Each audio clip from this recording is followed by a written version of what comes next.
नमस्कार, मैं हूं अनिलेश कुमार। आप देख रहे हैं जी पुरवैया। राजनीति को चलने के लिए एक नायक की ज़रूरत होती है, एक ऐसा नायक जो चले भी और गिरे भी। क्योंकि राजनीतिक इतिहास का कोई भी पन्ना उठाकर देख लीजिए, पता चलता है कि सत्ता के शिखर तक वही पहुंचा जो कभी प्यादा रहा तो कभी वजीर रहा। आज बात एक ऐसे ही नायक की, बात नीतीश कुमार की। कहते हैं सियासत की रेत उस वक्त गर्म हो जाती है जब जनता का पारा चढ़ता है, फिर एक एक कदम उस पर चलना मुश्किल हो जाता है। पर ऐसी मुश्किलें कई कहानियों को पनपने का मौका देती है और एग्जैक्टली ऐसा ही कुछ हुआ नीतीश कुमार के साथ। बिहार के वर्तमान मुख्यमंत्री नीतीश कुमार का जन्म 1 मार्च 1951 को नालंदा जिले के कल्याण बिघा गांव में हुआ था। नीतीश कुमार के पिता राम लखन सिंह स्वतंत्रता सेनानी थे। नीतीश का सारा बचपन ही राजनीतिक चर्चाओं में गुजरा। उनके पिता राम लखन सिंह प्रसिद्ध गांधीवादी नेता और भारत की संविधान सभा के सदस्य डॉक्टर अनुग्रह नारायण सिन्हा के करीबी माने जाते थे। देखिए, ये इम्पोर्टेंट, ये बख्तियारपुर के बहुत इम्पोर्टेंट ये लीडर थे, वर्किंग कमेटी के वो मेंबर थे, वैद्य जी थे, वो सही मानों में वैद्य थे। इसलिए इनका परिवार, इनकी माँ, ये लोग सब, क्योंकि वो आज़ादी के दौर में अगर मेल एक्टिव था तो घर की औरतें भी एक्टिव थीं। तो ये इलाका इन लोगों का जो है मगध का इलाका था, जो उस इलाके के तो लीडर थे अनुग्रह बाबू थे। अनुग्रह बाबू के लोग करीबी थे, इसमें दो राय नहीं है।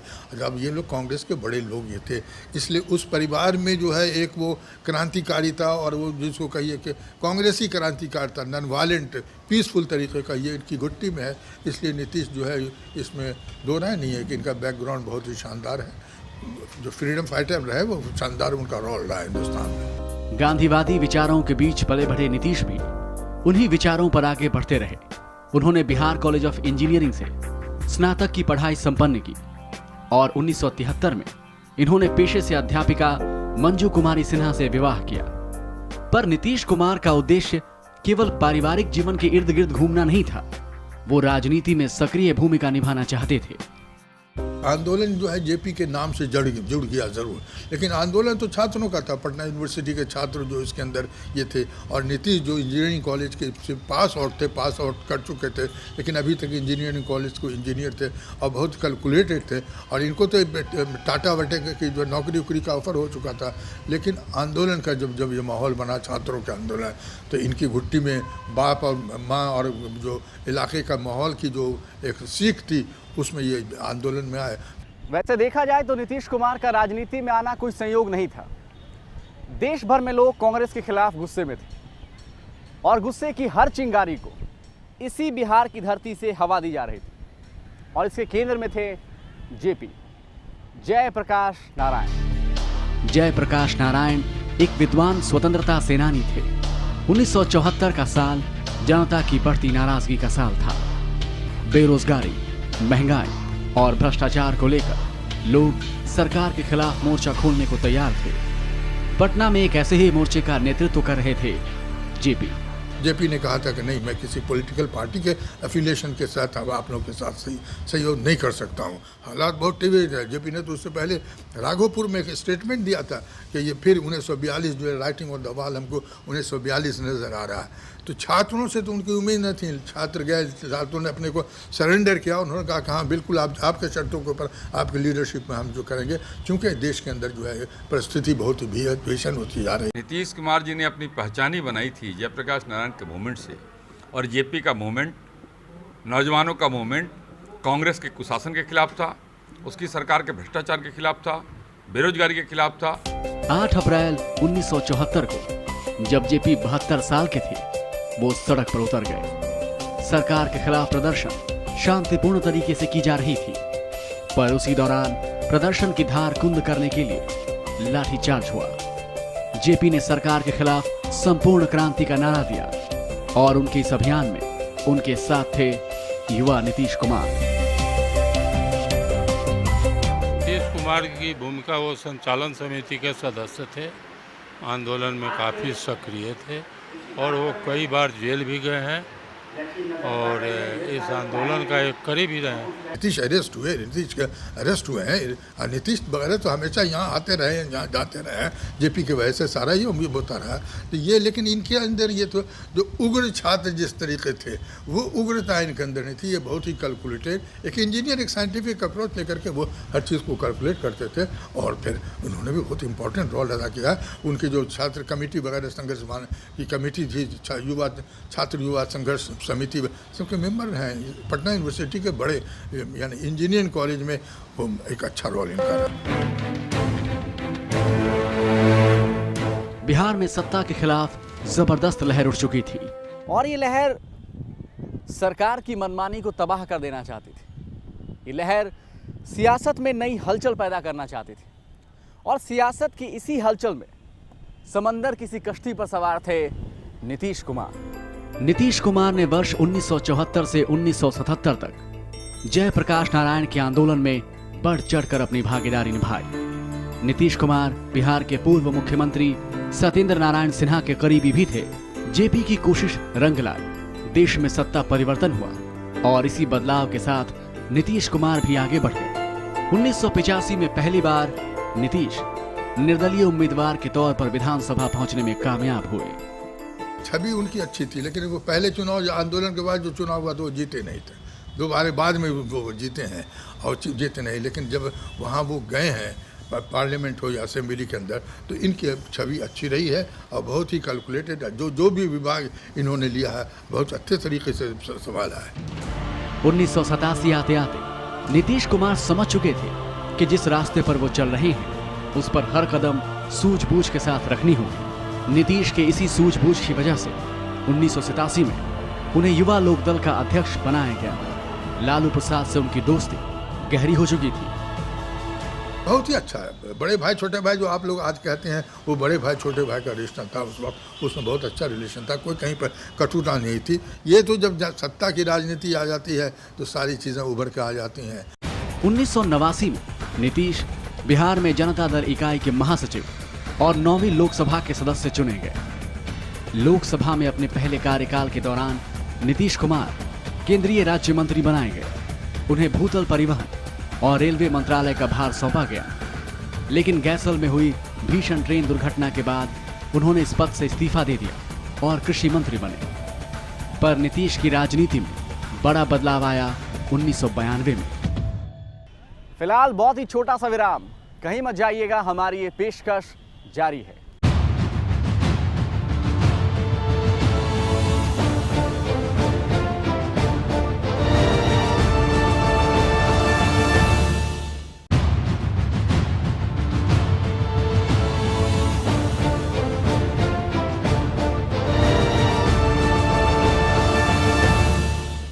(1992) 1992 कहते हैं 1992 आते आते नीतीश कुमार और लालू प्रसाद यादव के बीच बातचीत बंद हो चुकी थी। आपसी समझ के सारे डोर टूट चुके थे और यहीं से शुरू होता है बिहार की राजनीति का नीतीश अध्याय। लालू का साथ छोड़ने के बाद नीतीश को एक विश्वस्त साथी की तलाश थी, एक ऐसा साथी जो लालू को टक्कर देने में मदद भी कर सके। नीतीश ने इसी कोशिश में 1994 में जॉर्ज फर्नांडिस के साथ मिलकर समता पार्टी का गठन किया। 14 MP जो अलग हुए थे 94 में और जॉर्ज फर्नांडिस के नेतृत्व में, और जॉर्ज फर्नांडिस ने ही समता पार्टी बनाई, नीतीश कुमार को नेतृत्व दिया और घुमाया सारा राज्य में।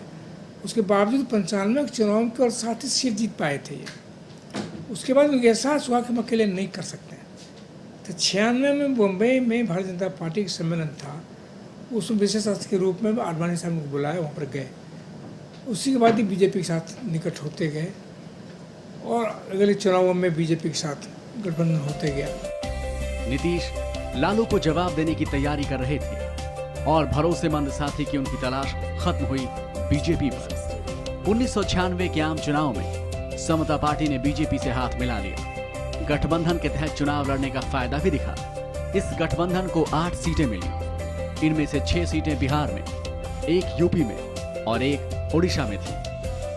अपनापन का वो रिश्ता खत्म होने लग जाता और उसके बाद इन दोनों जब समता पार्टी इन्होंने बना लिया है तो फिर दूरी बढ़ती है और समता पार्टी बीजेपी के नज़दीक जाती है, और उसके बाद तो फिर ये दिल्ली की जब सरकार बनती है तो अटल जी के साथ ये चले जाते हैं। तो ये सब दूरी बढ़ने की ये पॉलिटिकल दूरी बढ़ती चली गई है। इस नए गठबंधन का असर 1998 के आम चुनाव में एक बार फिर दिखा। एनडीए को 12 सीटें मिली। इस बार बिहार में 10 सीटें थी और उत्तर प्रदेश में 2 सीटें।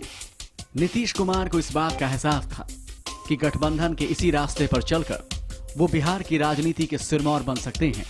2003 में राजनीतिक परिस्थितियों के चलते जनता दल यू का निर्माण हुआ। नीतीश कुमार और शरद यादव के हाथों में इसकी कमान चली गई। 2003 में पहली बार नीतीश कुमार राजनीति की ड्राइविंग सीट पर बैठे। उन्हें लगा कि मंजिल बहुत दूर नहीं है। 10 सालों से जिस पल का इंतजार नीतीश कुमार कर रहे थे वो आया। बिहार विधानसभा के चुनाव हुए और चुनाव के नतीजों ने खुलकर कहा नीतीश कुमार कबूल हैं। 2005 के विधानसभा चुनाव में एनडीए को भारी सफलता मिली। नीतीश कुमार की पार्टी जेडीयू बिहार में सबसे बड़ी पार्टी बनकर उभरी। पिछले 15 सालों से चले आ रहे आरजेडी के शासन को जबरदस्त झटका लगा। 24 नवंबर 2005 को नीतीश कुमार बिहार के मुख्यमंत्री बने और इस बार संख्या पूरी तरह से उनके पक्ष में थी। बिहार प्रताड़ित था, उपेक्षित था और एक अराजकता का माहौल था। जंगल राज की जो उपमा दी गई किसी व्यक्ति ने राज नहीं दी। पटना हाई कोर्ट के 3 मुख्य न्यायाधीशों ने जंगल राज कही थी बिहार के बारे में। उसी खिलाफ नीतीश कुमार संघर्ष कर रहे थे। और जब 2005 के भारतीय जनता पार्टी ने मुख्यमंत्री का दावेदार नहीं घोषित किया, इनको तो नहीं जीते। जो फिर अक्टूबर का चुनाव हुआ उसमें इनको नेता घोषित कर दिया तो बहुमत मिल गया इसको। देखिए ये जो बीजेपी के नज़दीकी की बात जो है 67 में शुरू हो चुकी थी। 67 से बीजेपी के अंदर जो है सबसे उनको लिए स्पेस क्रिएट किया था डॉक्टर राम लोहिया ने। तब ये जो है समता पार्टी नज़दीक बीजेपी के गई और फिर दिल्ली में तो संबित सरकार 22 पॉलिटिकल पार्टी थी, समता पार्टी उसमें थी 22-23 पॉलिटिकल पार्टी ने मिलकर के अटल जी के नेतृत्व में दिल्ली की सरकार बनाई है। उसमें सब अगर नीतीश उसमें है तो और भी पॉलिटिकल पार्टी लोग हैं। मुख्यमंत्री बनने के साथ ही नीतीश ने बिहार की छवि को सुधारने का प्रयास शुरू किया। अपराध के लिए बदनाम बिहार में कानून का राज कायम हुआ। आपराधिक घटनाओं में तेजी से कमी आई। बिहार में उद्योग लगने शुरू हुए।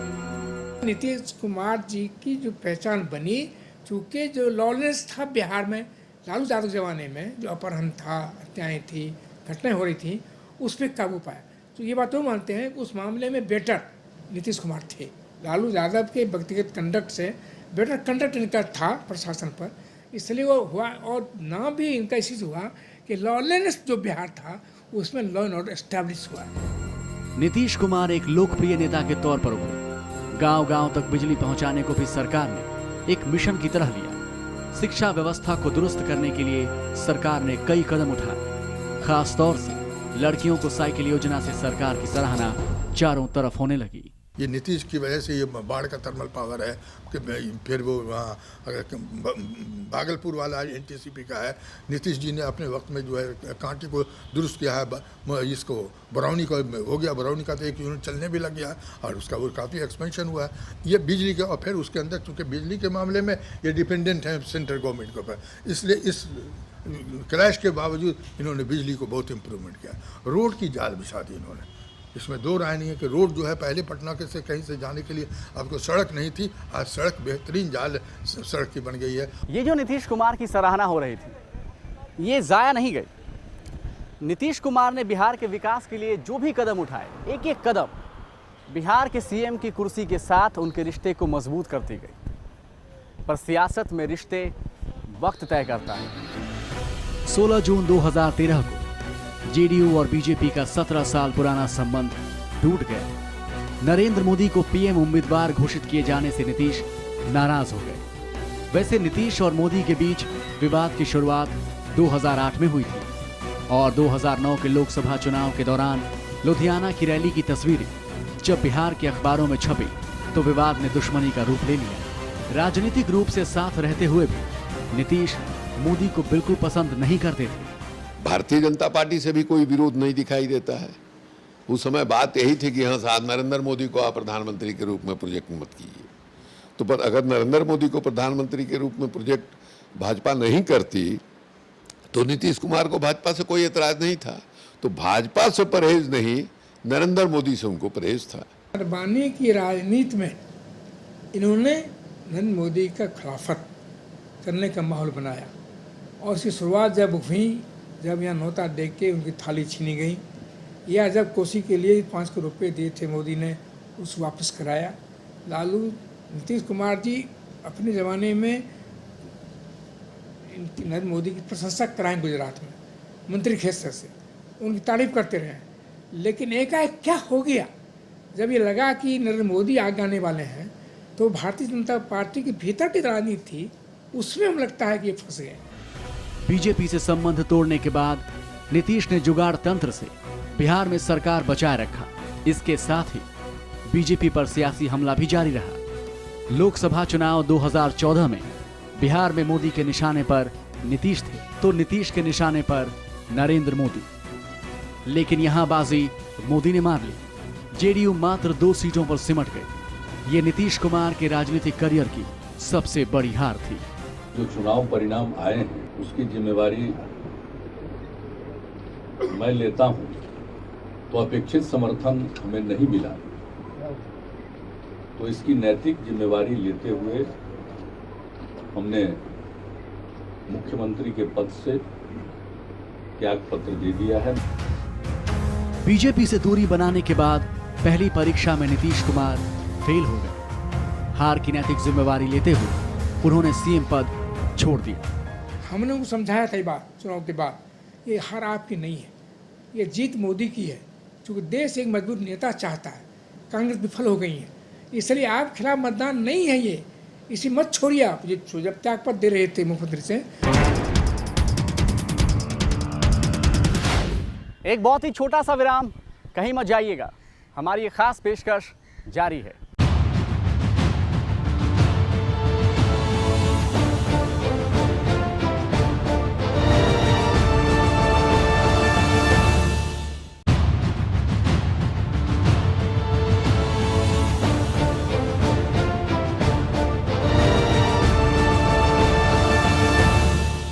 एक समय लग रहा था कि नीतीश कुमार और बीजेपी कभी अलग नहीं हो सकते, पर क्योंकि नीतीश कुमार खुद राजनीति के प्रयोग से निकले थे तो उन्होंने राजनीति के कुंड में नए तरीके से हवन की शुरुआत की। नीतीश कुमार का कारवां उस लालू प्रसाद यादव की तरफ चल पड़ा जिनके विरोध करने से ही नीतीश कुमार का राजनीतिक वजूद अस्तित्व में आया था।